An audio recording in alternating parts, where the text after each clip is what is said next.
SC వర్గీకరణ ఊపిరిగా జీవిస్తున్న మాదిగలకు జగన్మోహన్ రెడ్డి ప్రభుత్వం తీరని అన్యాయం చేసిందని మాదిగ మహానాడు వెల్ఫేర్ అసోసియేషన్ వ్యవస్థాపక అధ్యక్షులు మిట్టా శ్రీకాంత్ అన్నారు.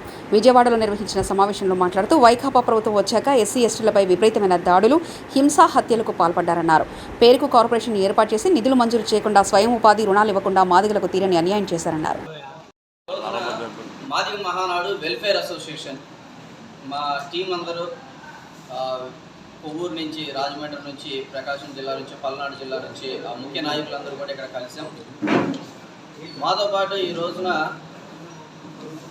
మా యొక్క మాదిగ జేఏసీని ప్రారంభించినటువంటి సార్ కూడా మాతో పాటు ముప్పిడి ప్రసాద్ గారు మాతో పాటు ఉండడం మాకు ఎంతో సంతోషం.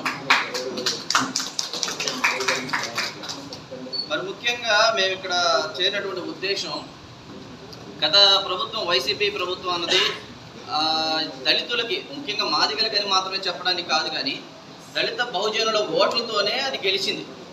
అలాంటిది గెలిచిన తర్వాత వాళ్ళ యొక్క పరిస్థితి ఏంటన్నది ఈ రోజున ప్రత్యేకంగా మేము వివరించాల్సిన అవసరం లేదు. ప్రతి దళిత నాయకులు కూడా దాని గురించి చాలా చెప్పారు. వాళ్ళ వల్ల జరిగినటువంటి దళిత బహుజనులందరికీ కూడా ఎంత మోసం జరిగిందో, ఎంతమంది వాళ్ళ వల్ల బాధపడ్డారో, కొంతమంది చంపబడ్డారు, మాస్కులను అడిగినందుకు కానీ, లేకపోతే మరొక విధానం కానీ, లేకపోతే చంపేసి పార్సిల్ చేయడం అనేటువంటి వ్యవస్థ కానీ, అదంతా కూడాను వైసీపీ ప్రభుత్వంలోనే జరిగింది. ఇవన్నీ కూడాను దళిత బహుజన నాయకులు ఎవరూ కూడా మర్చిపోయేటువంటి పరిస్థితి అయితే కాదు. దాన్ని ఎవరు కూడా మర్చిపోరు. కాబట్టి దాన్ని మర్చిపోయి దీనికి ఈ రోజున ఓటేసి మళ్ళీ దాన్ని మీద కూర్చోబెట్టుకునేటువంటి పరిస్థితి అయితే లేదు. కానీ దళిత బహుజన నాయకులు ఎవరైతే ఉన్నారో, ఇప్పుడు ఇంకా కూడా వైసీపీకి సపోర్ట్ చేస్తున్న వాళ్ళు ఎవరైతే ఉన్నారో ఖచ్చితంగా దయచేసి ఆలోచించాలి. మీరందరూ ఆలోచించి నిర్ణయం తీసుకోవాలి. ఒకరి మీద ఒకరి కోపంతో, లేకపోతే మీ నాయకత్వంలో ఉన్నటువంటి కోపంతో మీరు కనుక నిర్ణయాలు తీసుకుంటే రేపొద్దున ప్రభుత్వం మళ్ళీ మన మెడకు చుట్టుకునేటువంటి పరిస్థితి. అయితే ముఖ్యంగా మాదిగ సోదరుల గురించి మీతో మాట్లాడాలంటే, మాదిగలకు మేము కార్పొరేషన్ కావాలని ఎంతగానో పోరాటం చేసాం. జగన్మోహన్ రెడ్డి గారు కార్పొరేషన్ ఇచ్చారు, కానీ అది ఎలా ఉందంటే అందరికీ కంచం ముందు పెట్టి అన్నం లేనటువంటి పరిస్థితి. కంచం అయితే ముందు పెట్టారు కానీ అందరూ అన్నం లేదు, అందరూ ఖాళీ కడుపుతో బొమ్మన్నట్టు.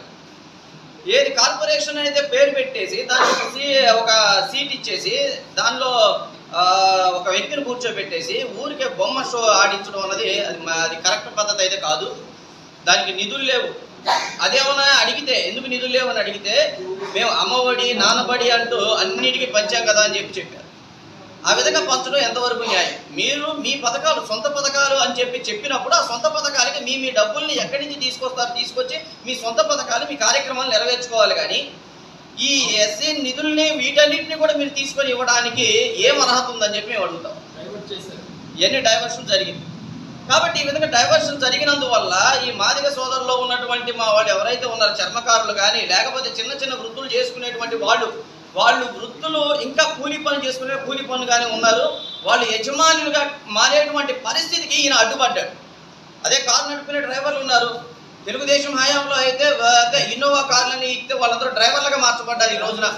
అదే కొంతమందికి అయితే క్రేన్లని ఇచ్చారు, ఆ భూములు తవ్వుకోవడానికి ఇచ్చారు, వాహనాలు అనేటువంటివి ఇచ్చారు. ఇవన్నీ కూడా మాకు రద్దయిపోయినాయి. రద్దు చేయబడ్డాయి. దీనివల్ల ఏమవుతుంది? మేము ఇంకా పనిచేసేటువంటి పరిస్థితుల్లోనే ఉంటారు తప్ప, మా వాళ్ళు చెప్పులు కుట్టుకునే పరిస్థితిలో ఉన్నారు తప్ప ఒక షాప్ పెట్టుకునే యజమాని అయ్యే పరిస్థితి లేదు. ఇంకొక 5 సంవత్సరాలు కనుక ఈ ప్రభుత్వమే కొనసాగడం జరిగితే అసలు ఎస్సీ నిధులు ఉన్నాయన్న సంగతి కానీ, లోన్లు ఉన్నాయన్న సంగతి కానీ ఈ పరిస్థితి కంప్లీట్గా మర్చిపోతారని మనం చేస్తాం. కంప్లీట్గా మర్చిపోతారు. ఎస్సీలు కూడా మర్చిపోతారు. ఎందుకంటే అదేమనంటే అమ్మఒడి ద్వారా వస్తుంది, లేకపోతే ఇంకొక ఆసరా ద్వారా వస్తుంది అని అనుకుంటున్నారు. కానీ ఇవన్నీ ప్రభుత్వం వాళ్ళ సొంతంగా ఎక్కడి నుంచైనా నిధులు తీసుకొచ్చి చేయవలసిన బాధ్యత వాళ్ళకు ఉంది. కానీ మా యొక్క కార్పొరేషన్ నిధులు ముట్టుకునేటువంటి అధికారం లేదని మాత్రం నేను గట్టిగా చెప్తా ఉన్నాను. అవి మాత్రం ముట్టుకునే అధికారం వైసీపీ ప్రభుత్వానికి లేదు. అందుకోసం ఈ రోజున కడుపు మండినటువంటి దళిత బహుజన నాయకులందరూ కూడా కలిసి ఈ రోజున చేస్తుంది ఏంటంటే, తెలుగుదేశం పార్టీ అభివృద్ధిలోనికి రావాలి, అధికారంలోనికి రావాలి. ఆ కూటమికి మేమందరం కూడా మద్దతు పలుకుతా ఉన్నాం.